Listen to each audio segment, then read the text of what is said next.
put the neutral density on, open up the iris, it throws your background, shrinks the depth. There you go. You know what I'm talking I know the iris control, and yeah, I know those parts. Think you have buttons? about. Okay, ready, Freddie? Everybody's cell phone's turned off. So I need to repeat the question, right? Oh, We're doing that still? You don't want to do it. You want conversational. Yeah, just conversation. Okay. Okay, so your voice will be in this one. Yeah, make sure. And I won't be in it, but you'll say like, well, you may naturally integrate some of the words. I mean, that's just, And it'd be hard to answer them without, but. Okay. What I don't necessarily want you to do is parroting it back. I think Keeley did that some. Mm-hmm. And you had to be more relaxed or something. Yeah, it's okay. Either. Yeah, I guess not. That way, just go ahead and answer the question because we'll introduce it probably with Okay. narration anyway. So. Mm-hmm. So we wanted to interview a few people months after they come home and to ask you how you think the program has affected you as a beginning teacher.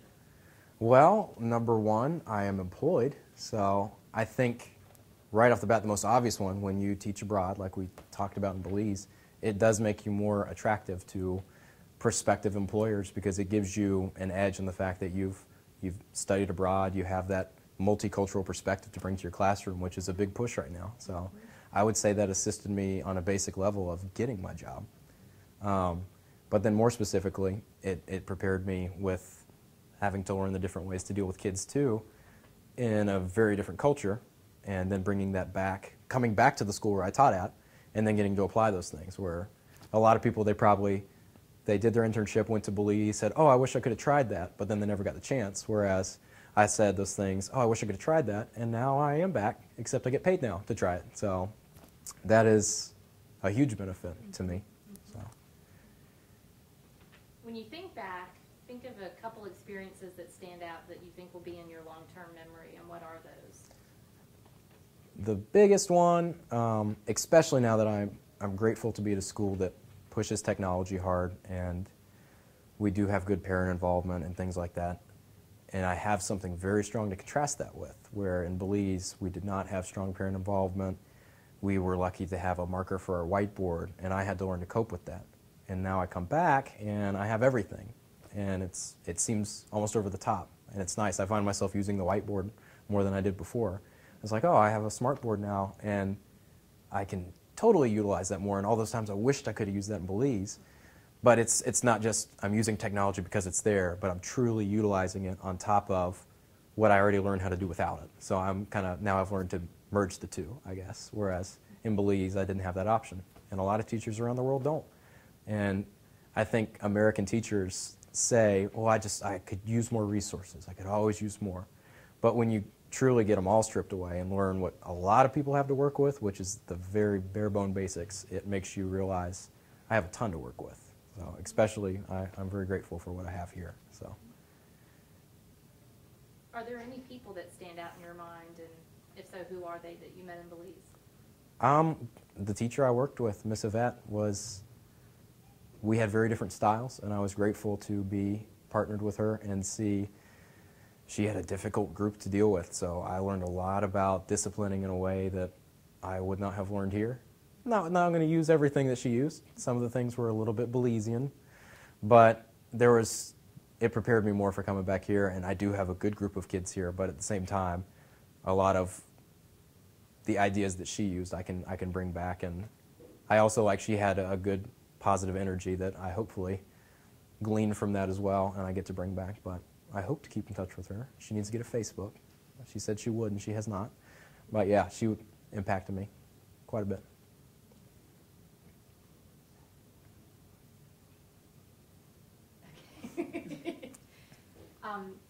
If you were to explain what Belizean means to you, what is your perception of Belizean teaching? Belizean teaching, all over the place. We're so structured here, and it's a good thing a lot of the times, but there it's like, well, let's do this today because I feel like it. It's just a lot more open-ended, and there's definitely drawbacks to that, but it really made me learn how to roll with the punches. And that's something that's important here too, where even though we have all the structure and testing and all these things we have to meet, if you don't know how to adapt and roll with the punches, then you're going to have a really hard time. So from the Belizean laid-back style, I would say maybe laid-back is an even better way to describe it. And like I said, there's good things you take from it, and there's bad things that you let them keep.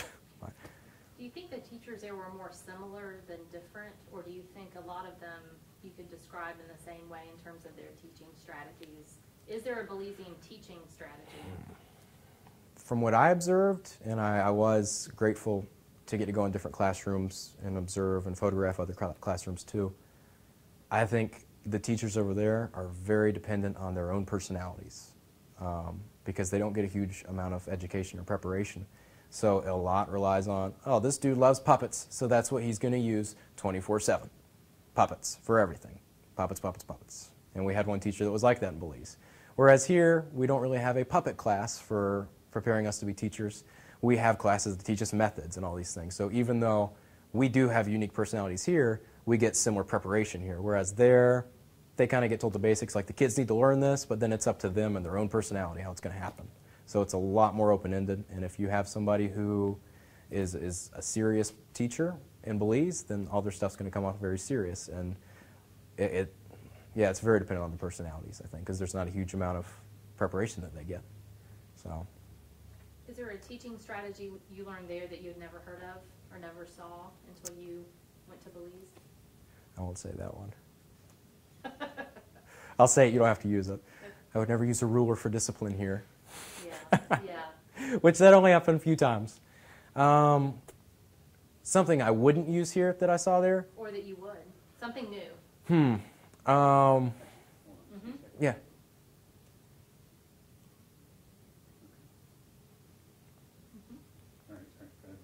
Something I wouldn't use. Or you would. Something new you saw there you had not been taught in the Watson School, for example.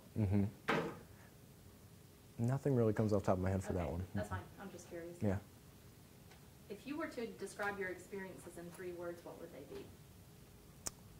Give me a second. I had some. Yeah, that's fine. My brain's mushed Yeah, today. that's fine. Oh, I remember what it was now. I'm sorry. Take that one. Ask me that again. Okay, if you were to describe your experiences using 3 words, what would they be? Worth the stress.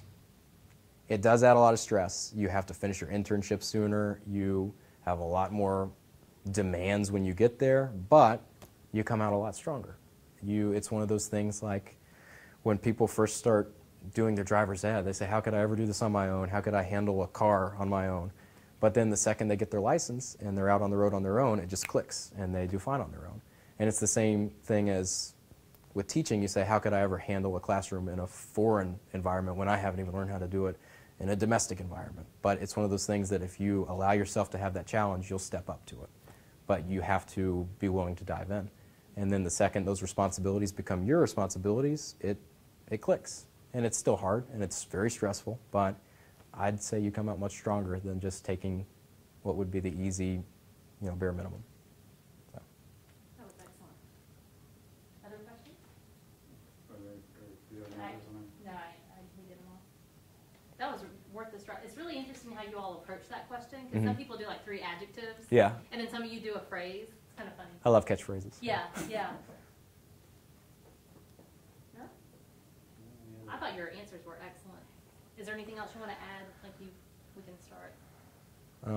Everything I said today is completely false, and they've made me say this. It's a lie. Belize is an awful place. Yeah. Don't go. Yeah. No, I don't have anything. I don't have anything else. That you'd want to share with someone who we're going to create? Dr. Bolduc's going to create like a 3-minute promo video for their informational meetings. Something that you'd want to tell a prospective applicant. That's kind of what I've said in the other 2 interviews. It'd be Okay. similar to that. So nothing that comes to mind. Okay, good. Well, great. That's what I got. Very nice.